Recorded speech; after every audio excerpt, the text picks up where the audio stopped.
bibili tayo ng mahiwagang prutas. So ito 55, sulit na. Sarap pa, malamig. Wow!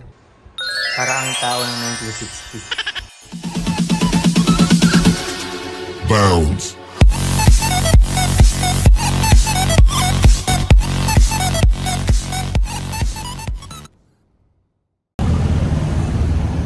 Kamusta mga kayami? Isang masaya at isang masarap na vlog na naman ang pagsasaluhan natin.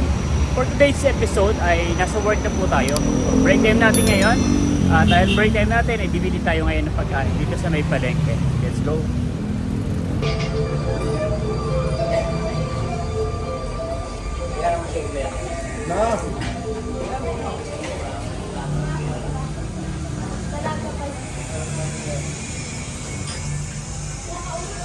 Ay, masarap na ulam.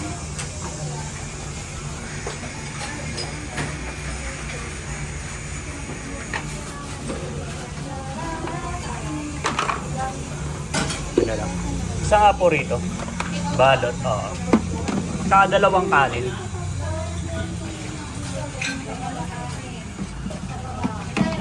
Apo.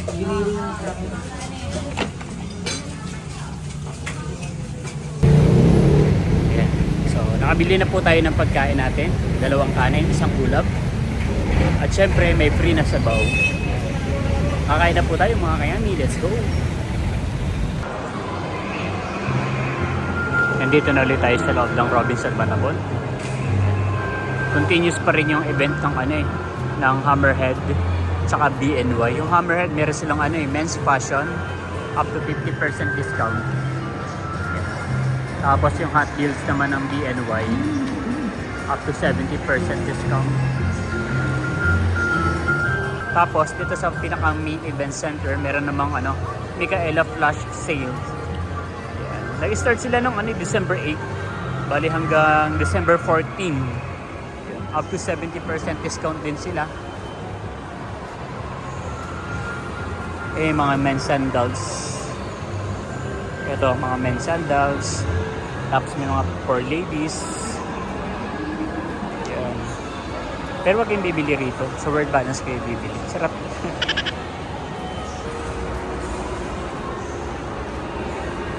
Meron din sila dito mga balabal. Ano 2,000. Tapos may mga may mga wallets, mga puro pambabae lahat. Ito maganda to. 400 pesos.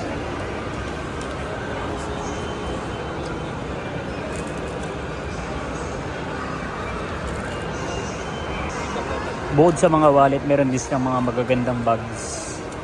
Micaela.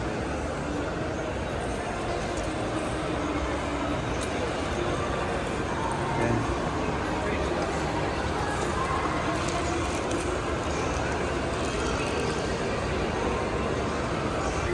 Nag-offer din sila rito ng mga payong, medyas, tissue, facial tissue pala yun. Yan. Tapos ano kaya itong mga to? Ano to? 300 pesos. Tapos may mga perfume din.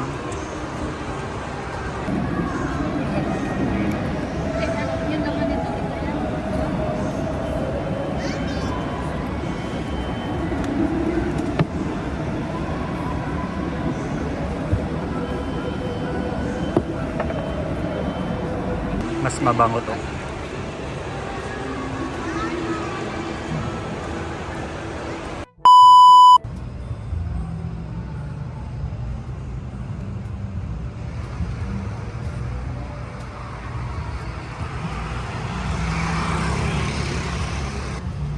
Parang uulan na naman po. Ayan po. Sana po hindi lumakas ang ulan. At wala pong katao-tao sa mall. I mean, may mga tao naman po, kaya lang ay hindi po ganun karami yung tao ngayon. Tapos yung perya ay parang hindi gumagalaw. May Ferris wheel, sorry. Yung Ferris wheel ay hindi umaandar. Ibig sabihin, walang nakasakay. Wala naman pala eh. Brooklyn. Kaya palang kaya palang dilim ng kalangitan eh. May hugot si Bunso.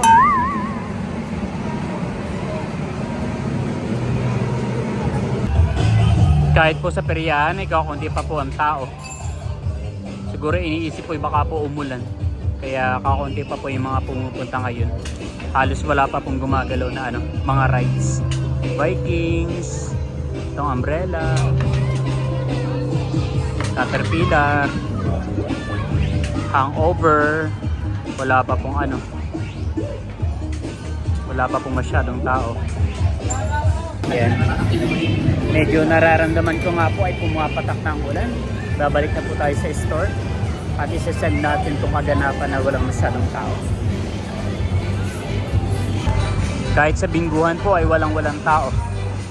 Pero maaga pa naman po. Baka maya pa yung mga gabi talaga. So mga kayami, pupunta naman tayo ngayon sa supermarket dahil break time natin. Bibili tayo ng mahiwagang prutas.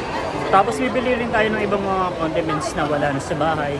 Katulad ng ketchup, ganun. Sabi, ketchup lang naalala ko. Hindi ketchup, toyo, pati, suka. Yun, wala na raw sa bahay. So bibili tayo, let's go.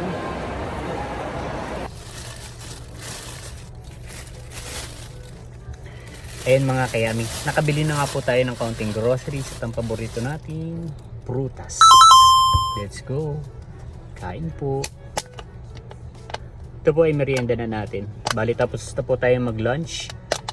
Yan. At ngayon naman po ay merienda natin ay prutas.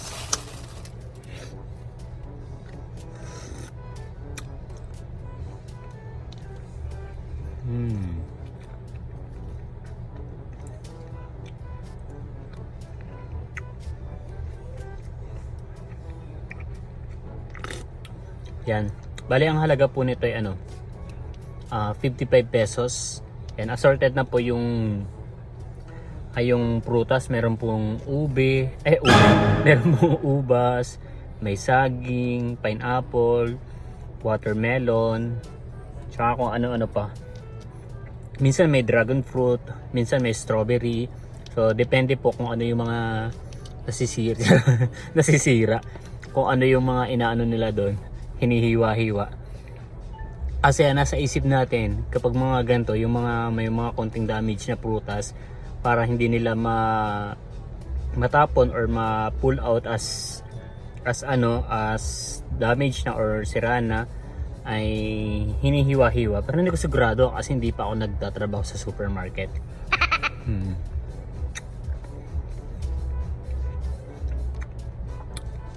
And I think mas better po ito, unlike doon sa mga binibili natin na tuhog-tuhog sa labas, tapos ay kape.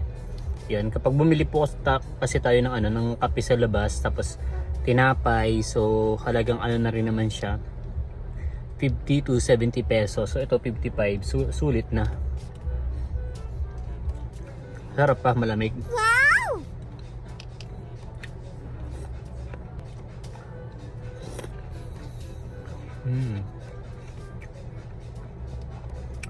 Kaya to.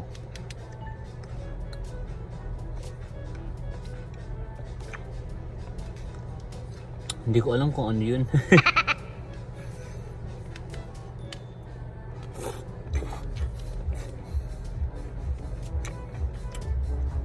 May pinya.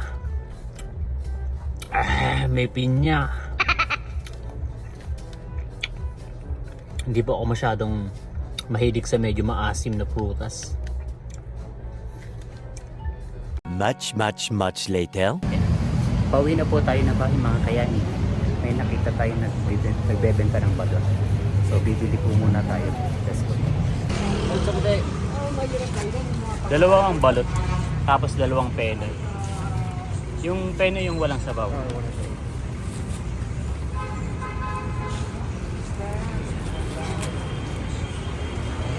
Pagkano lahat? 86. Yan. So, nakabili na po tayo ng balot at penoy mga kayani. Bit na po natin sa ating mga napamili kanina sa supermarket. Pauwi na po tayo ng bahay at dadaan Matitis Invita. Ang Matabon. Traffic din naman po. Napakarami po laging truck na dumadaan dito sa Malago. Napakaliit ng kalsada pero dito po dumadaan yung mga truck.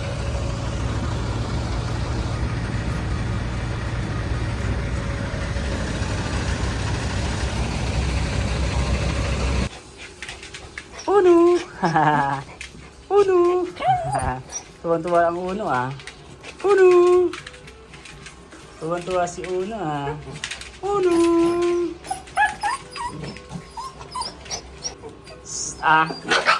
Nako, nagagalit na. Nagagalit ang aming Scarlett. Bigat-bigat mo daw. Bigat-bigat mo daw. Naghihit po si Scarlett. Kaya ang aking Uno ay hindi mapakali. Di alam kung sasalubong ba. Yan at tapos na rin pala magtatak si Papa din ng mga mga order o uniform. Pamimigay sa Christmas party. Papamigay sa Christmas party. Para bukas, no? Yan. So bukas po i-attend tayo ng Christmas party. Ito pala ipapamigay. Baka sa akin lang di mapunta to. Dumating na pala yung susuotin natin. Meron? Sige, susukat natin. Yan. Bukod po sa mga damit na ipapamigay bukas sa party, makapagtatak na rin po pala si Papa din ng mga eco bag. Yan. Supplier Fields. Ito po ay para sa one-way supplements. Yan. At dumating na po pala galing sa TikTok yung Shopee and Shopee. Shopee ba? At galing pa yan ng China kaya halos isang linggo natin hinihintay. Yun ang parang sira. Design niya yan, tapos Design niya. shiny shimmering siya. Ito sa akin yung black. Tapos sa IK yung kulay gray. Dat pala siname size ko na lang kasi medyo maliit yung binili ko para sa'yo. Para mo na ako sasayaw nito. Pero okay lang kasi kumikintab. Iyo ang nasasalami. Yun.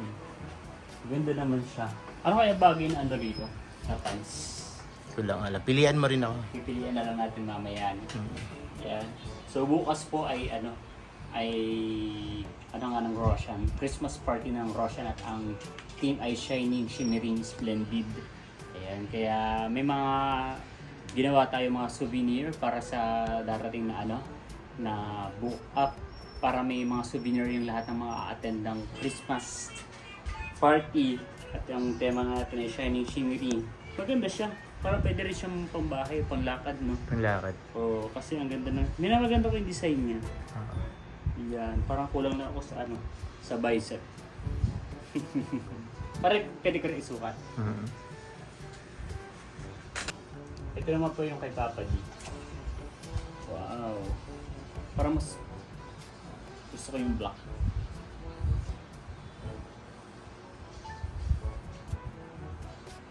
Medyo malaki nga lang sa akin.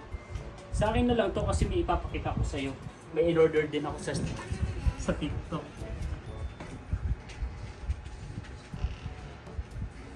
So, ito yung order ko sa TikTok.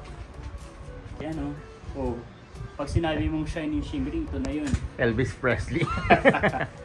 Tinan mo, wait lang, tinan ko. Susukat din natin itong nabili ko sa shop, sa TikTok. Yeah. Sayang, maganda kasi siya sa picture. Tapos yung mga nagre-review ng product, satisfied sila, maganda raw. Parang Christian Santo. Maganda raw yung tela, malamig sa katawan. Maganda naman. Malambot kasi tingnan yung tela niya. Kaso lang parang hindi kasi masyadong quality yung Para ang tao ng 1960. Yan, parang magagamit pa rin naman natin siguro to, no? Pampasok mo yan, Pwede lang papaliitan lang natin. Yan. Yung nakita ko kasi parang naka-triple siyang ganyan. Yan. Diba? Pwede na rin naman. Pwede mo rin suotin. Ang star of the night yan. Baka pero yan. Yan, so kakain po tayo ng balot. Mukbang time. Pero yun nga yung kain. Si Papa di po ano, paborito niya balot. Hindi ako makakain.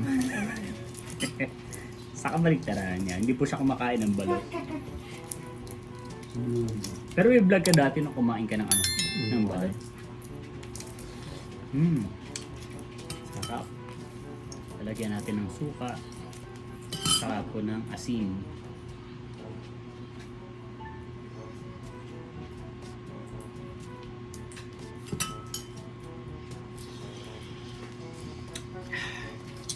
Sarap. Ano yung may tulo-tulo pa? Makain ka lang pa? Pena yun, ang sabaw ko.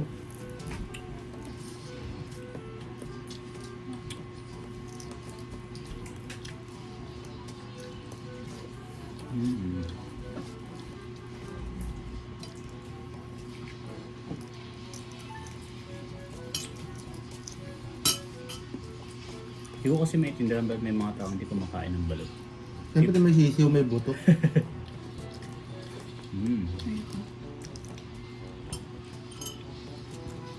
May tao hindi kumakain ng okra eh. Ikaw yan. Kaya mapalad ako na ano, na lahat kinakain. Walang allergy, tapos lahat kinakain. Gulay, okra. Yun. Ano pa ba mga pagkain yung kadalasan hindi kinakain ng iba? Yung ganito, balot. Diba? Ay mo? Anghang! Anghang! Malit lang po yung sisiw.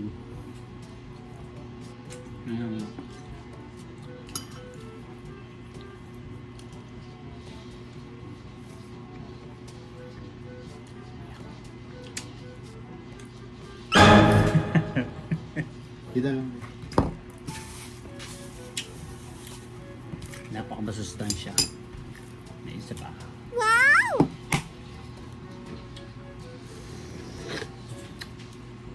Malinamnam.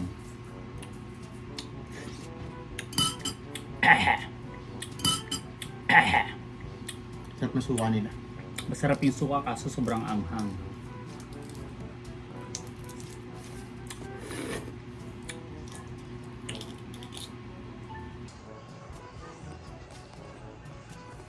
Yun daw ano ay kay Papa D, yung dilaw. Paborito ko dito talaga ay sisiw. Ay sakto. Walang ano, walang masyadong Bato? Bato, oo. Yung isa ang tigas ng bato eh. Yan.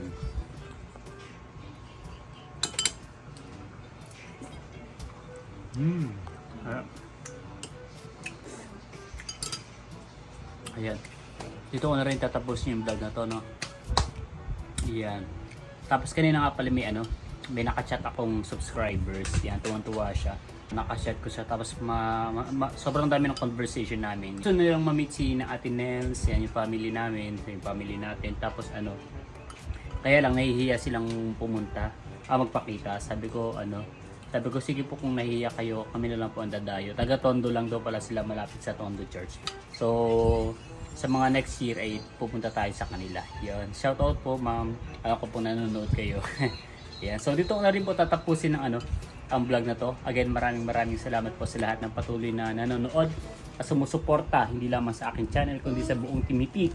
Yan. Hanggang sa muli para sa isa na namang masaya at masarap na vlog. Bye-bye! Ano? Tanggol, hindi dilaan yung asin. May UTI ka na nga.